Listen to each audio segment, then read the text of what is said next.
आज का टॉपिक है वो है भाई फर्स्ट स्टेज ऑफ लेबर। भाई फर्स्ट स्टेज में पढ़ते हैं हम कि लेबर में क्या क्या है। तो सबसे पहला भाई क्या क्या होता है फर्स्ट लेबर में, क्या क्या इवेंट्स घटित होते हैं वो देखते हैं हम। सबसे पहला तो यहाँ शो देखने को मिलता है। शो हमको पता है क्या है, म्यूकस, क्या है म्यूकस का एंड ब्लडी डिस्चार्ज।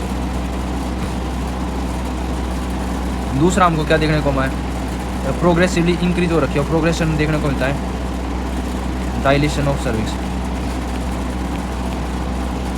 सर्विक्स का डायलेशन हो रखा होता है कंटिन्यू। अगला हमको क्या देखने को मिलता है यहाँ, रप्चर ऑफ मेम्ब्रेन, मेम्ब्रेन जो है हमारी वो रप्चर हो जाती है। अगला इसके बाद क्या देखने को मिलता है हमें, इफेसमेंट ऑफ, हम पढ़ चुके हैं क्या होता है effacement, effacement of cervix. Cervix जो होगी वो क्या होगी, लोअर पार्ट ऑफ यूट्रस है में कंटिन्यू होती जाएगी, तो इफेसमेंट ऑफ सर्विक्स। दूसरा पांचवा हमको और क्या देखने को मिलता है, डिसेंट ऑफ प्रेजेंटिंग पार्ट जो है बच्चे का, फीटस का, वो डिसेंट आ जाता है, नीचे आ जाता है मैटरनल पेल्विस में। तो ये हमको देखने को मिलता है यहाँ पर किसमें, फर्स्ट स्टेज ऑफ लेबर में। अब दूसरा भाई फर्स्ट स्टेज ऑफ लेबर जो होता है उसमें क्या क्या करेंगे फर्स्ट स्टेज ऑफ लेबर में। सबसे पहला उसको एम्बुलेशन, क्या उसको एम्बुलेट करवाएंगे, मदर को चलाएंगे फिराएंगे, और मैटरनल की क्या हम पोजीशन रखेंगे। तो हमको पता है लेबर की फर्स्ट स्टेज ऑफ लेबर की दो स्टेज होती हैं, एक्टिव एंड नसो, पहले आ गई लेटेंट और एक्टिव, लेटेंट और एक्टिव। तो लेटेंट में तो मम्मी क्या कर सकती है, मैटरनल जो है वो एम्बुलेटरी कर सकती है, हिल डुल सकती है कैसे भी। दूसरे में उसको लेफ्ट लेटरल पोजीशन में हमने लेटा देना है। अब दूसरा हम कुछ खाने का ओरल में फ्लूइड और फूड क्या दे सकते हैं। तो अगर सी सेक्शन करवाना है, डिलीवरी सी सेक्शन से होनी है, तो हमने फ्लूइड जो वो बंद कर देना कब से, 6 आवर से, और सॉरी फ्लूइड जो है वो हमने बंद कर देना है 2 आवर से, और फूड जो है वो हमने बंद कर देना 6 आवर पहले। तो ये हमारी कम से कम भाई ओरल इनटेक बंद हो जानी चाहिए इतने पहला। तीसरा और क्या करना है इसमें मैनेजमेंट, अगर पेन है ज़्यादा तो पेन रिलीफ देंगे उसको, क्या लगाएंगे पेन रिलीफ में, एपिडुरल एनाल्जेसिक, ठीक है। तो ये अपना मैनेजमेंट होगा। अब हम देख लेते हैं भाई स्टेजेस, देख लेते हैं भाई क्या होती हैं stages of first stage of, मतलब फर्स्ट जो स्टेज है लेबर की उसके कितने फेज़ हैं, फेजेस ऑफ फर्स्ट स्टेज। तो 2 स्टेज हमको पता है भाई, एक तो लेटेंट और एक एक्टिव। सर्विक्स डायलेशन स्टार्ट हुआ सर्विक्स का डायलेशन, और जब तक 5 सेंटीमीटर तक जाता है तो वो होता है लेटेंट।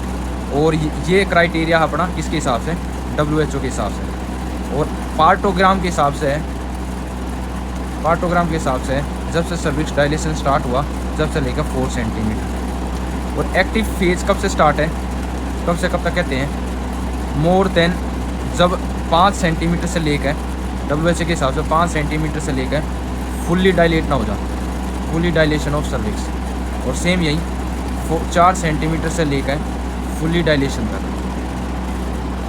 ठीक है। तो ये होती है अपने एक्टिव स्टेज और लेट स्टेज, हम इसी से मानते हैं। अब सबसे पहले आप देख लेते हैं क्या लेटेंट स्टेज में, लेटेंट स्टेज देख लेते हैं आप।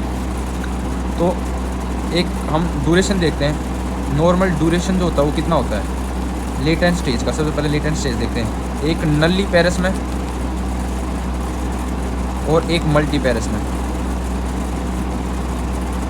तो नली पेरस में है वो 20 ओवर से कम होना चाहिए, और मल्टी पेरस में 14 ओवर से पहला ही होना चाहिए, ठीक है। अगर इनसे ज़्यादा टाइम लग रहा है नली पेरस और मल्टी पेरस के हिसाब से अलग अलग, तो इसको बोलते हैं हम, इस कंडीशन को बोलते हैं prolonged latent phase. Latent phase क्या होगा, बढ़ गया, प्रोलॉन्ग्ड लेटेंट फेज। अब लेटेंट फेज हो गया। अब उसके बाद भाई क्या क्या कोजेज है, किस किस कोज की वजह से प्रोलॉन्ग्ड लेटेंट फेज हो सकता है। तो सबसे पहला होगा कि भाई क्या होगा, ओसिपिटो पोस्टीरियर पोजीशन है। नॉर्मल पोजीशन हमको पता है भाई क्या होती है फिटस की सर्विस के अंदर, वो होती है लेफ्ट ट्रांसवर्स। तो लेफ्ट ट्रांसवर्स की जगह ओसिपिटो पोस्टीरियर है, तो एक ये भी कोज है कि लेटेंट फेज का हो सकता है, बड़ा हो सकता है। दूसरा कि सर्विक्स अनफेवरेबल है, सर्विक्स लीड ढंग से डायलेट नहीं हुई है, छोटी है, सर्विक्स में कुछ दिक्कत है। तो ये दो कोज हो गए मेन। अब आ गया हमारे, तो इसका मैनेजमेंट क्या करेंगे आप? प्रोलॉन्ग्ड आ गया, प्रोलॉन्ग्ड लेटेंट फेज है, तो उसका आप मैनेजमेंट क्या करेंगे भाई? उसको कैसे मैनेज करेंगे? तो आया तो आप क्या करेंगे, उसको सीडेशन दे देंगे, कोई भी सीडेटिव ड्रग दे देंगे। जैसे कौन सी सीडेशन? मॉर्फिन दे दी, मॉर्फिन दे दी, ठीक है। मॉर्फिन देने के बाद दो चीज़ हो सकती हैं, या तो मैक्सिममली तो क्या होते हैं, जो मैक्सिमम होते हैं ना वो क्या होते हैं, वो जब सीडेशन के बाद उठते हैं, जब असर कम होता है तो ये एक्टिव फेज में पहुंच जाते हैं, ठीक है। और कुछ जो होते हैं ना वे नहीं पहुंच पाते, नॉट इन एक्टिव फेज। कुछ मैक्सिमम तो पहुंच जाते, कुछ नहीं पहुंच पाते, क्योंकि इनमें हमने फिर पता लगता है क्या होगी इसमें, क्यों नहीं पहुंच पाए। उसमें है माइल्ड कॉन्ट्रैक्शंस, कॉन्ट्रैक्शन इतनी अच्छी नहीं है, तो इसमें आप क्या दे देंगे फिर यार है, दोबारा क्या देंगे हम? देंगे ऑक्सीटोसिन कि भाई कॉन्ट्रैक्शन बढ़ जाए। तो ये होगा हमारा लेटेंट फेज। भाई कितना ड्यूरेशन का होता है, इससे ज़्यादा होगा तो प्रोलॉन्ग्ड होगा। भाई ये कोज हो सकते हैं। मैनेजमेंट हम प्रोलॉन्ग कैसे करेंगे? अब देखते हैं अगर अब ये देखते हैं आप एक्टिव फेज। इसमें भाई रेट ऑफ डायलेशन होता है, भाई कितनी देर में कितनी डायलेट हो रही है सर्विक्स। तो नल्ली पेरस में होता है 1.2 सेंटीमीटर पर आवर के हिसाब से, या फिर कई जगह देखते हैं हम 1 सेंटीमीटर पर 2 आवर के हिसाब से, ये अलग अलग है। तो नली पेरस में तो इतना होता है, हम यहाँ तो इतना देखेंगे। फिर और मल्टी पेरस के हिसाब से ये होता है 1.5 सेंटीमीटर पर आवर, ठीक है। तो ये हो गया अपना, ये रेट ऑफ डायलेशन है। अब एक हम ग्राफ देख लेते हैं भाई, जैसे ये डायलेशन हो रखी है इधर, ये शो करिए हमको डायलेशन, ठीक है। तो यहाँ से लेकर ये है 4 सेंटीमीटर डायलेशन, ठीक है। तो 4 सेंटीमीटर से स्टार्ट हुई, तो 4 सेंटीमीटर के बाद क्या हो जाता है, यहाँ से एक्टिव फेज आ जाता है, स्टार्ट हो जाता है। एक्टिव फेज के बाद डायलेशन बढ़ती रहती है टाइम के हिसाब से, ठीक है। ये हमारा आ गया नॉर्मल, जो हमारा एक्टिव फेज हो जाता है स्टार्ट भाई 4 सेंटीमीटर के हिसाब से। मगर क्या होगा, हमारा 4 घंटे का गैप आ गया, 4 घंटे से डिले चल रहा है सर्विक्स का डायलेशन, कितना 4 आवर से, ठीक है। तो अगर हमने यहाँ पे क्या लेना पड़ेगा उसको, यहाँ पे हमने कुछ एक्शन लेना पड़ेगा, क्योंकि इसको क्या बोलेंगे हम, प्रोटेक्टिव। अब देखेंगे भाई इसमें क्या दिक्कत हो सकती है, इनकी 2 चीज़ हो सकती है अपने। अब इसमें 2 चीज़ देखने को मिल सकती है भाई। क्या हो गया, एक तो अपने देखने को मिल सकता है भाई प्रोट्रैक्टेड एक्टिव फेज, और दूसरा एक्टिव फेज अरेस्ट। अब ये क्या क्या होती है भाई, ये 2 चीज़ें इसमें ये देखते हैं। तो प्रोट्रैक्टेड एक्टिव फेज होता है, उसमें क्या होता है भाई, स्लो प्रोग्रेशन हो रखता है। क्या हो रखा हो, स्लो प्रोग्रेस हो रखा होगा, ठीक है। लेबर होगा, स्लो प्रोग्रेस होगा। और इसमें क्या होगा, 1 सेंटीमीटर पर आवर से कम से डायलेट हो रखा है सर्विक्स का फॉर मिनिमम 4 घंटे। 4 घंटे से 1 सेंटीमीटर पर आवर से कम की स्पीड से सर्विक्स डायलेट हो रखा है। इसको हम क्या बोलेंगे, ये है हमारे पास, तो इसको बोलेंगे आप प्रोटेक्टेड एक्टिव फेज। और भाई एक्टिव फेज अरेस्ट कैसे बोलेंगे कि भाई सर्विक्स जो होगी ना, वो हमने दिख रही है कि मोर देन 6 सेंटीमीटर डायलेट है, प्लस मेम्ब्रेन भी रप्चर हो गई है, प्लस उसमें क्या है, कोई भी डायलेशन देखने को नहीं मिल रही अपन, कोई भी dilation of cervix for last 4 over से कोई भी अपने डायलेशन देखने को नहीं मिल रही है। तो इसका तो अपन डायरेक्ट क्या मैनेजमेंट देंगे, इसका करवा देंगे सी सेक्शन। अगर एक्टिव फेज अरेस्ट है कि मेम्ब्रेन रप्चर हो गई है, 6 सेंटीमीटर से डायलेट है, 4 घंटे से कोई भी डायलेशन देखने को नहीं मिलेगा, तो इसका तो अपन क्या करवाना पड़ेगा, सी सेक्शन करवाना पड़ेगा। मगर हम प्रोटेक्टेड एक्टिव फेज का क्या मैनेजमेंट लेंगे, पहला तो इसमें क्या क्या कोजेज़ हैं, किस में हमने देखने को मिल सकता है प्रोटेक्टिव एक्टिव फेज।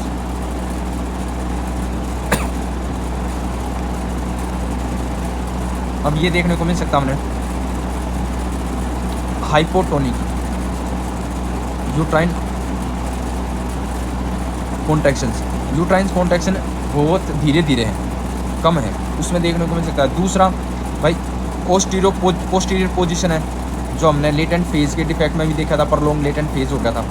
या तीसरा भाई हमको पता है क्या, एपिड्यूरल हम पढ़ चुके हैं, एपिड्यूरल एनाल्जेसिस से कहते हैं वो न्यूरेक्सियल लोग क्या करते हैं, फर्स्ट स्टेज ऑफ लेबर को प्रॉन्ग करते हैं। तो अगर उसको क्या लगा रखा है, एपिड्यूरल एनाल्जेसिस, ठीक है। या क्या होगा, मैटरनल जो कि क्या है, ओबीज है। तो इन केसेस में क्या देखने को मिल सकता है अपने प्रोटेक्टेड एक्टिव फेज। तो अब ये हमारे पास आ गया, तो हम क्या इसका कैसे मैनेज करेंगे। तो सबसे पहले हम देखते हैं पर एब्डोमिनली।